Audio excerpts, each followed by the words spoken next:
నమస్తే, నేను సిరి. ఇప్పుడు చూస్తున్నట్టయితే క్రికెట్.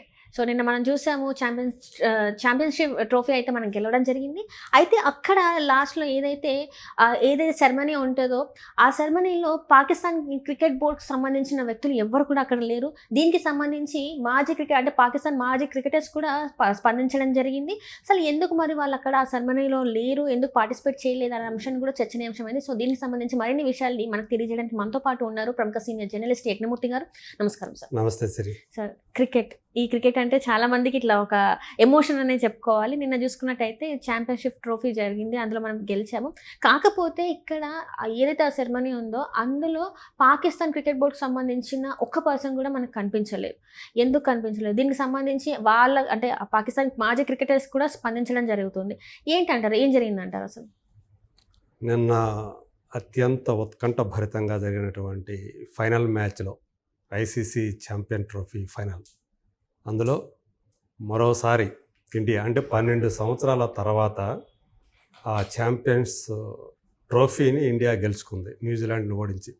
ఇక చివరిలోకి వచ్చేటప్పటికి సగం దాకా ఇండియాదే పైచేయి. రోహిత్ శర్మ క్రీజులో ఉన్నంతసేపు మన వాళ్ళు ఎవరికి కూడా అపనమ్మకం అయితే లేదు. మనవాళ్ళే గెలుస్తారనే నమ్మకం ఉంది. విరాట్ కోహ్లీ ఇలా వచ్చి అలా అవుట్ అయిపోయాడు, ఎల్బీడబ్ల్యూ అవుట్ అయ్యాడు. అంత ముందు వరకు కూడా చాలా బాగా ఆడాడు. సెమీఫైనల్స్లో కూడా హయ్యెస్ట్ స్కోరర్ తనే.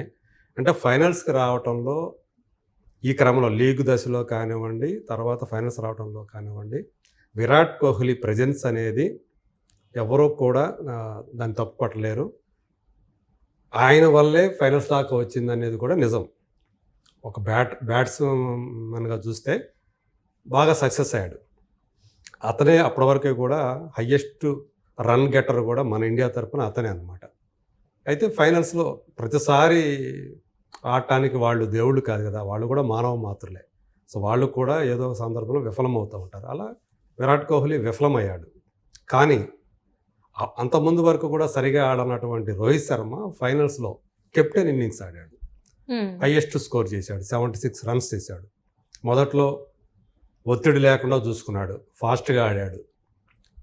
తర్వాత స్పిన్నర్స్ వచ్చిన తర్వాత అంటే ఈ మొత్తం టోటల్ టోర్నమెంట్లో అతను అసలు ఎప్పుడు కూడా 10 ఓవర్లు దాటి ఆడలా. ఈ లోపల అవుట్ అయిపోయాడు. పవర్ ప్లేలోనే అవుట్ అయిపోతూ వచ్చాడు. అతని హయ్యెస్ట్ స్కోరు 44 అనుకుంటా ఈ టోర్నమెంట్లో, ఈ ఫైనల్స్కి ముందు. అలాంటిది అతను ఫస్ట్ హాఫ్ సెంచరీ చేశాడు, హయ్యెస్ట్ స్కోర్ చేశాడు. స్టార్టింగ్లో 6లు 4లు కొట్టాడు. కానీ తర్వాత నెమ్మదించాడు. స్పిన్నర్స్ వచ్చిన తర్వాత వికెట్లు కాపాడుకోవాలి, చివరిదాకా ఉండాలి, మనం ఎలాగైనా సరే మ్యాచ్ గెలవాలని.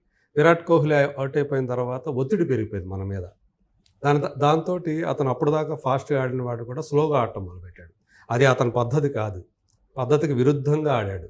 సో అతను కూడా తర్వాత ఒక అనవసరమైనటువంటి షాట్కు క్రీజ్ ముందుకు వచ్చి ఆడబోయి స్టంప్ అవుట్ అయ్యి అవుట్ అయిపోయాడు. ఆ తర్వాత మిగతా బ్యాట్స్మెన్ అంటే మన బ్యాటింగ్ డెప్త్ వల్ల 8వ నెంబర్ బ్యాట్స్మెన్ వరకు కూడా మన వాళ్ళు సత్తా ఉన్నవాళ్ళే. రవీంద్ర జడేజా 8th ప్లేస్లో వస్తాడు. సో శ్రేయస్ అయ్యర్ కానీ, అక్షర్ పటేల్ కానీ, కేఎల్ రాహుల్ కానీ, రవీంద్ర జడేజా కానీ, సో వీళ్ళందరూ కూడా కలిసి ఒక సమష్టిగా ఇండియాకి విజయాన్ని సాధించి పెట్టారు. విన్నింగ్ షాట్ కొట్టాడు. చివరి అంటే 49వ ఓవర్ చివరి బంతికి 4 కొట్టడం ద్వారా రవీంద్ర జడేజా ఆ లాంఛనాన్ని, విజయాన్ని అనే లాంఛనాన్ని పూర్తి చేసి 12 ఏళ్ల తర్వాత ఈ కప్పుని మళ్ళీ మనం చేజిక్కించుకోవడంలో తన వంతు పాత్ర కూడా పోషించాడు. అలా అంటే రోహిత్ శర్మ నాయకత్వంలో ఈ కప్పు గెలవడం చాలా ప్రత్యేకంగా నిలిచింది. తర్వాత ప్రజెంటేషన్ సెరమనీ, వాళ్ళు రన్నరప్ అయినటువంటి న్యూజిలాండ్ టీం వాళ్ళు మెంబర్స్ వచ్చి వాళ్ళ మెడల్స్ తీసుకున్నారు, వాళ్ళకి ఇచ్చిన ప్రైజులు. ఆ తర్వాత విన్నింగ్ టీం వచ్చింది, వాళ్ళకి మెడల్స్ ఇచ్చారు, తర్వాత కోట్లు ఇచ్చారు, అన్నీ జరిగినాయి. తర్వాత కప్పు ఐసీసీ చైర్మన్ అయినటువంటి జైషా, అమిత్ షా కొడుకు, ఒకప్పుడు బీసీసీఐ చైర్మన్, ఇప్పుడు ఐసీసీ చైర్మన్. సో అతని చేతుల మీదుగా ఆ ట్రోఫీని అందుకున్నారు. ఇదంతా బాగానే ఉంది. అయితే ఇక్కడ అందరికీ కూడా కొట్టొచ్చినట్టు ఒక విషయం కనపడింది. అదేంటంటే పాకిస్తాన్కి సంబంధించిన వాళ్ళు ఒక్కరూ కూడా ఈ ఈవెంట్లో పార్టిసిపేట్ చేయాలి. అక్కడ గెస్టులు 4 ఉన్నారు. ఆ నలుగురిలో పాకిస్తాన్ క్రికెట్ బోర్డుకి సంబంధించిన వాళ్ళు ఒక్కరూ కూడా లేరు. ఇది చాలామందికి ఆశ్చర్యం కలిగించింది. వాళ్ళు ఎందుకు ఉండాలి అంటే ఈ టోర్నమెంట్కి ఆతిథ్యం ఇచ్చిందే పాకిస్తాన్ వాళ్ళు. అవును. దానికోసం వాళ్ళు ఆల్మోస్ట్ 1300 కోట్ల రూపాయలు, మన ఇండియన్ కరెన్సీలో చూసుకుంటే 1300 కోట్ల రూపాయలు ఖర్చు పెట్టారు. 1300 వాళ్ళ కోట్ల స్టేడియాల పునర్నిర్మాణానికి, మాడిఫికేషన్స్కి. సో మళ్ళీ అంత బాగా మళ్ళీ ఆ డబ్బులు తగ్గట్టుగా మనకి ఖ్యాతి పెరుగుతుంది ఇంటర్నేషనల్ లెవెల్లో. సో ఆ పాకిస్తాన్ క్రికెట్ బోర్డుకు కూడా మళ్ళీ డబ్బులు వస్తాయి అనేటువంటి ఒక ఆశతోటి వాళ్ళు చాలా ఖర్చు పెట్టారు. కానీ చిత్రం ఏంటంటే ఆతిథ్య జట్టే ఒకే ఒక్క మ్యాచ్ ఆడింది వాళ్ళ దేశంలో. వాళ్ళు సెమీఫైనల్స్ కూడా రాలేకపోయారు. లీగ్ దశలో ఇండియా ఆడాలంటే దుబాయ్కి వచ్చి ఆడాలి. మన దగ్గరికి వచ్చారు, ఓడిపోయారు. వాళ్ళ దేశంలో ఫస్ట్ ఒక మ్యాచ్ ఆడారు సౌత్ ఆఫ్రికా తోటి, ఓడిపోయారు. తర్వాత ఇంకొక మ్యాచ్ వర్షార్పణమైంది. అందువల్ల వాళ్ళ దేశంలో అంటే మొత్తం ఒక గ్రూప్లో 4 జట్లు ఉంటే ప్రతి జట్టు అవతల దాంతో ఒక్కొక్క మ్యాచ్ ఆడుతుంది. అంటే 3 మ్యాచ్లు ఆడుతుంది. అలా ఒక మ్యాచ్ మాత్రమే ఆడి ఓడిపోయింది. ఇంకొక మ్యాచ్ దుబాయ్లో ఆడింది ఇండియాలో. మరో మ్యాచ్ వర్షార్పణమైంది. ఇలా ఆతిథ్య జట్టు ఒకే ఒక్క మ్యాచ్ ఆడినటువంటి ఆతిథ్య జట్టుగా పాకిస్తాన్ ఒక చరిత్ర సృష్టించిందని చెప్పాలి. చివరికి వచ్చేటప్పటికి సెమీఫైనల్స్ కూడా అర్హత సాధించలేకపోయింది. ఇంకా శోచనీయమైన విషయం ఏంటంటే ఫైనల్స్ వాళ్ళ దేశంలో జరగల. అది ఆతిథ్య దేశం, అక్కడ జరగల. ఇండియా ఫైనల్స్కి రావడం వల్ల ఫైనల్స్ కూడా దుబాయ్లో చేయాల్సి వచ్చింది. అయినప్పటికీ కూడా వాళ్ళ బోర్డుకి పాకిస్తాన్ క్రికెట్ బోర్డు సంబంధించిన వాళ్ళు ఖచ్చితంగా గెస్ట్ లిస్ట్లో ఉండాలి. ఏదో ఎవరో ఒకరికి ఏదైనా ఇవ్వాలి. అక్కడ చూస్తే మన బీసీసీఐకి సంబంధించిన వాళ్ళు ఉన్నారు, న్యూజిలాండ్కి సంబంధించిన వాళ్ళు ఉన్నారు, ఐసీసీకి సంబంధించిన వాళ్ళు ఉన్నారు. అలాగే ఒక్కరైనా సరే అక్కడ ఉండాలి పాకిస్తాన్ వాళ్ళు ఎవరూ లేరు. విషయం ఏంటంటే దీని మీద ఆ Pakistan cricket board chairman Naqvi అనే అతను పొలిటీషియన్ కూడా. అతనికేవో పార్లమెంటు సమావేశాలు ఉన్నాయి కాబట్టి తాను ఈ సెరమనీకి రాలేకపోతున్నానని ముందే సమాచారం ఇచ్చాడని చెప్పేసి చెప్తున్నారు. చీఫ్ ఆపరేషనల్ ఆఫీసర్ అని ఉంటారు, ఆపరేటింగ్ ఆఫీసర్, సివిఓ అంటారు కదా. అతను యాక్చువల్గా దుబాయ్లో ఉన్నాడు. మరి ఆయన అటెండ్ అవ్వాలి కదా. అతను అటెండ్ అవ్వాల్సి ఉంది. మరి అతను కూడా రాలేదు, అతను కూడా పిలవలేదు. అతన్ని వచ్చాడు కానీ పోడియంకి పిలవలేదు అన్నట్టుగా చెప్తూ ఉన్నారు. దీని మీద షోయబ్ అఖ్తర్ వరల్డ్లోనే ఇప్పటి వరకు కూడా అత్యంత వేగంగా బౌలింగ్ చేసినటువంటి క్రికెటర్గా చరిత్ర సృష్టించాడు అతను. అంటే 163 గంటకు 163 కిలోల వేగంతో బంతిని విసిరాడు అతను. అదే ఇప్పటి వరకు కూడా హయ్యెస్ట్ స్పీడ్. అలాంటి ఫాస్ట్ బౌలరు పాకిస్తాన్ సృష్టించినటువంటి గొప్ప ఫాస్ట్ బౌలర్ అతను ఒకడు. ఈ విషయాన్ని పాయింట్అవుట్ చేసి ఎందుకు పాకిస్తాన్ వాళ్ళు వెళ్ళలేకపోయారు, దీని వెనక ఏముంది, ఇది ఎంత అవమానం మన వాళ్ళకి అని చెప్పి అతను దుయ్యబట్టాడు.